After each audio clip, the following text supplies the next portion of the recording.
ഈ മന്ത്രിസഭയുടെ സത്യപ്രതിജ്ഞയ്ക്ക് ചില സവിശേഷതകളുണ്ടായിരുന്നു, അല്ലെങ്കിൽ ചില പ്രത്യേകതകളുണ്ടായിരുന്നു. അതിൽ പ്രധാനപ്പെട്ട ഒന്ന്, മുസ്ലിം ലീഗുകാരായ മന്ത്രിമാർ, കുഞ്ഞാലിക്കുട്ടിയാണെങ്കിലും പി കെ ബഷീറാണെങ്കിലും കെ എം ഷാജി ആണെങ്കിലും നമ്മുടെ ഇബ്രാഹിം കുഞ്ഞിൻ്റെ മകൻ ഗഫൂറാണെങ്കിലും ഒക്കെ തലയിൽ തുർക്കിത്തൊപ്പി വയ്ക്കാതെയാണ് സത്യപ്രതിജ്ഞ ചെയ്തത്. RSSകാരനായ ഗവർണർക്ക് ഈ തുർക്കിത്തൊപ്പി കാണുമ്പോൾ വല്ല മനോവിഷമവും ഉണ്ടാവുമോ, മനപ്രയാസം തോന്നിയാലോ എന്ന് പേടിച്ചിട്ടായിരിക്കും എന്നെനിക്ക് തോന്നുന്നു. അതുപോലെ സാധാരണ ഇവർ സർവശക്തനായ അള്ളാഹുവിൻ്റെ പേരിലാണ് സത്യപ്രതിജ്ഞ ചെയ്യാറ്. ഇത്തവണ അത് വിട്ടു.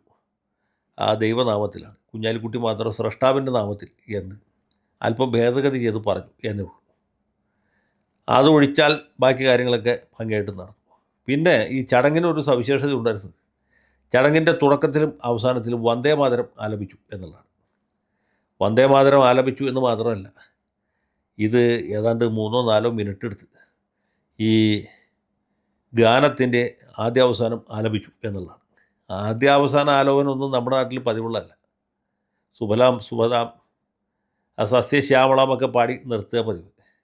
അത് തന്നെ വല്ല കോൺഗ്രസിൻ്റെ മീറ്റിങ്ങുകൾക്കോ അല്ലെങ്കിൽ അങ്ങനെയുള്ള മീറ്റിങ്ങുകൾക്ക് പതിവുള്ളൂ. ഇപ്പോൾ സമീപകാലത്ത് ഈ ദേശീയ ഗാനം എന്ന പോലെ ദേശീയ ഗീതവും നിർബന്ധമാക്കിക്കൊണ്ട് കേന്ദ്ര ഗവൺമെൻറ് എന്നൊരു നിയമം പാസ്സാക്കിയിട്ടുണ്ട്. അത് പ്രാബല്യത്തിൽ വന്നോന്നറിയില്ല.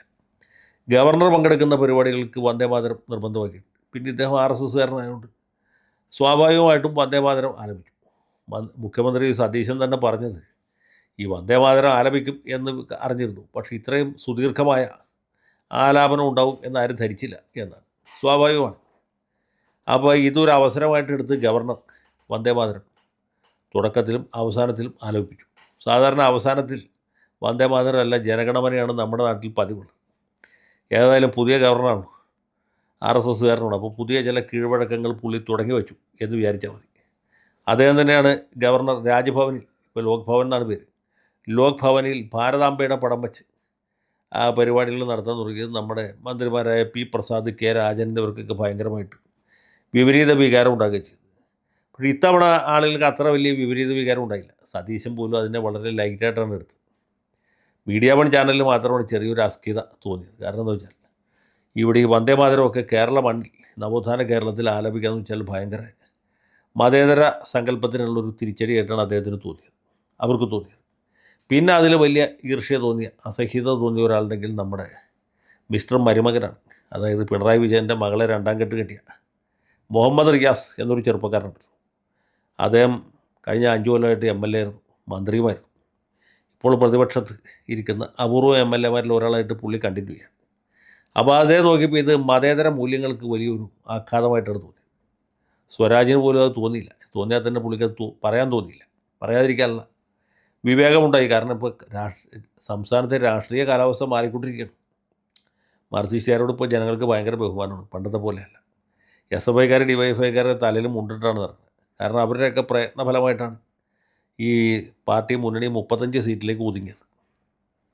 അപ്പം അങ്ങനെ വല്ലാത്തൊരു അവസരം കൂടി കടന്നു പോകുമ്പോഴാണ് ഇയാൾ ഈ വന്ദേമാതരവും കൊണ്ടുവരുന്നത്. ഇപ്പോൾ അത് തൽക്കാലം കണ്ടില്ല എന്ന് വയ്ക്കുക, അല്ലെങ്കിൽ കേട്ടില്ല എന്ന് വയ്ക്കാനായിട്ട് വേറെ മാർഗ്ഗമില്ല എന്നാണ് വിചാരിച്ചത്. പക്ഷേ അപ്പോഴാണ് റിയാസിൻ്റെ ധാർമ്മിക രോഷമുണ്ടായി. പുള്ളി ഉടനെ തന്നെ ഫേസ്ബുക്കിൽ പോസ്റ്റ് ഇട്ടു.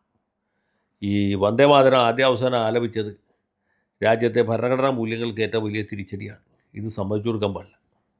പക്ഷേ പാർട്ടിയിലെ ധീര സഹാക്കൾ ആരും തന്നെ നമുക്ക് കയറി പിടിച്ചില്ല. കാരണം അത് പിടിക്കാതിരിക്കാനുള്ള ബുദ്ധി അവർക്കുണ്ടായിരുന്നു.